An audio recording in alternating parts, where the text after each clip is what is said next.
کاغل یادګار ستاسو پر اند د جګړې د پیل راهیسې د ایران اقتصاد او په ټوله کې خوراکي توکي او نفت څومره قیمته شوي دي او دغه جګړې په دغه قیمتونو باندې څومره اغیزه کړې ده؟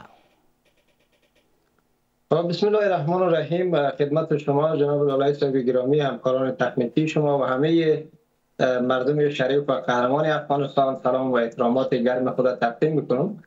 خب ببینید، متاسفانه اتفاقی که در طی این چند روز با وقوع پیوست و حملات به شدت جدی و گسترده‌ای رو که رژیم صهیونیستی اسرائیل با حمایت قاطع و همه‌جانبه ایالات متحده آمریکا علیه جمهوری اسلامی ایران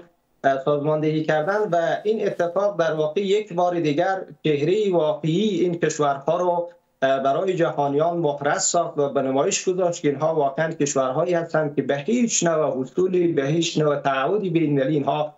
پابند نیستند و پابند نخواهند بود و اقداماتی رو که در واقع رژیم صهیونیستی اسرائیل با آن متوسل شد اساساً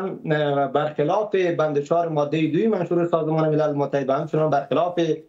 کنوانسیون‌های ژنو و عهدنامه‌های بین‌المللی و همچنان برخلاف اصول چنگانه راجع به حقوق ماهیدات بود که اینها متاسفانه بدون اینکه توجه و تمرکز به این قواعد و مقررات بین‌المللی داشته باشند و بدون اینکه اینها یک احترام حداقلی نسبت به استقلالیت و حاکمیت ملی و تمامیت ارضی کشورها داشته باشند، در واقع آمدن و چنین یک اعمال متوسل شدند. گرچه که آقای ترامپ روایت‌های رو متعددی رو متاسفانه مطرح می‌کرد همیشه که ما خواستار حفظ صلح و تامین امنیت بین‌المللی هستیم و خواستار از این هستیم که در واقع مردم و جهانیان نظم داشته باشند، آرامش داشته باشند، توسعه داشته باشند. ولی متاسفانه علیرغم این روایت‌هایی که صورت گرفت و نشان داده میشه که نه تنهایی که اینها خواستار حفظ صلح و تامین امنیت بین‌المللی نیستند، بلکه مسبب اصلی مخل صلح و امنیت بین‌المللی خود همین کشورها هستند. اما در رابطه با سوال شما باید عرض بکنم که آیا این تحولات حاکم تاثیراتی در نفت یا بازار کشور داشته یا خیر؟ ببینید در اینجا دو نکته مطرح است. یک بحث مسائل داخلی هست و نکته بعدی بحث فرامرزی هست. در حوزه مسائل نفتی همونطور که شما واقف هستید و اشراف دارید که جمهوری اسلامی ایران در واقع یکی از غنامندترین کشورها در حوزه نفت هست که از این جهت است که نمیشه ما بگیم که این تحولات حاکم میتونه مثلا به صورت سریع تاثیرات خود را در نفت و یا مثلا در گاز و مواد خوراکی اینها داشته باشه. اما ما ببینیم این نکته رو در حوزه فرامرزی اگر بررسی بکنیم قطعا در این شک وجود نداره که اگر این حملات و این تحولات تداوم پیدا بکنه در این شک وجود نداره که نفت در بازار جهانی قیمتش افزایش پیدا میکنه و دلیلش هم این است که امروز شما میدونید که کشورهای حاشیه خلیج فارس تقریبا حدود 20 الی 30% نفت جهان را اینها تامین میکنند و در عین زمان که تنگه هرمز جزئی از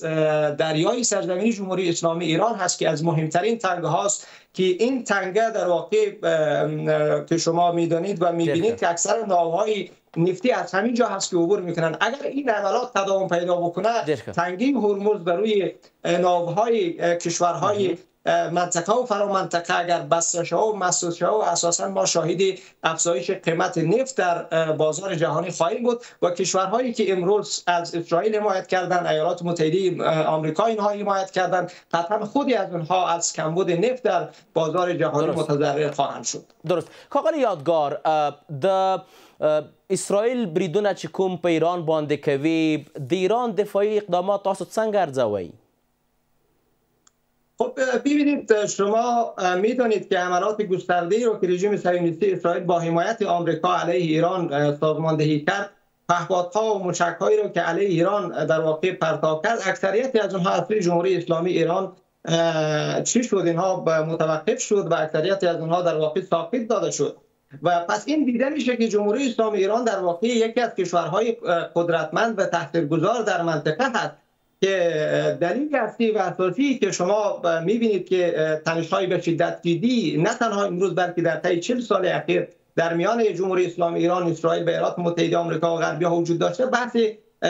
هژمونی بودن یا همون قدرت و اقتدار جمهوری اسلامی ایران بوده که اینها یک اراسی نسبت به خود در آینده خود اینها یک نوع ایراسی را در واقع میدیدند. به همین لحاظ بود و شما پاسخ کوبنده جمهوری اسلامی ایران را هم دیدید که در طی این 3 روز و 4 روز اخیر که جمهوری اسلامی ایران ذیل ماده 51 منشور سازمان ملل متحد اقدامات تلافیجویانه و دفاع مشروع خود را داشت که واقعا آسیب‌های جدی هم برای اسرائیل وارد شده و اساساً حتی امروز رسانه‌های اسرائیلی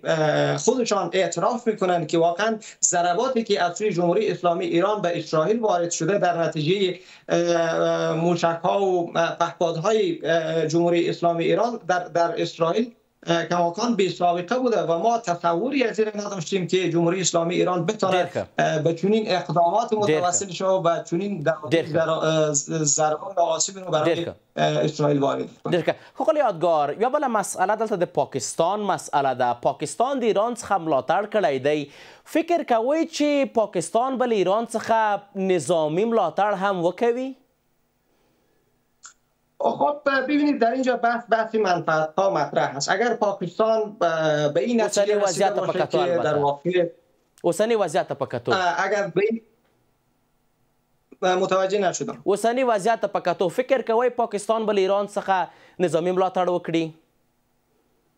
خب در این شکل نیست عرض کردم که او منفعت پاکستان هست که اگر واقعا منفعت پاکستان ایجاب بکنه، اگر امروز جنگی علیه ایران در واقع متمرکز میشه از سوی رژیم صهیونیستی اسرائیل و ایالات متحده آمریکا و منفعت پاکستان و مخاطره مواجه میشه، قطعا پاکستان هم در کنار ایران ایستادگی خواهند کرد و این را هم به صورت علنی اینها اعلام کردند که ما با تمام توان خود با تمام قدرت خود در کنار جمهوری اسلامی ایران هستیم و اقداماتی را که رژیم صهیونیستی اسرائیل علیه جمهوری اسلامی ایران آغاز کرده و ما هم در واقع در کنار از اینها هستیم، بر علیه از اونها اقدامات خواهیم داشت. در این شک وجود نداره که امروز بحث منفعت ایران نیست، بحث منفعت منطقه است و کشورهای اسلامی هست. امروز شما نبینید که مثلا رژیم صهیونیستی اسرائیل تنها عملیاتش متمرکز به غزه هست یا به جمهوری اسلامی ایران هست. به این شکی نداشته باشید که اگر کشورهای منطقه و کشورهای جهان اسلام اگر به این مسئله بی‌تفاوت بودن و اساسا شما در آینده این ده هم مشاهده خواهید کرد که عملات و سطح این عملات گسترش پیدا خواهند کرد و اسرائیل عملاتش به کشورهای دیگه متمرکز خواهند شد. ښاغلي یادګار په خپرونه کې ستاسو له حضور څخه نړۍ منندوی یم.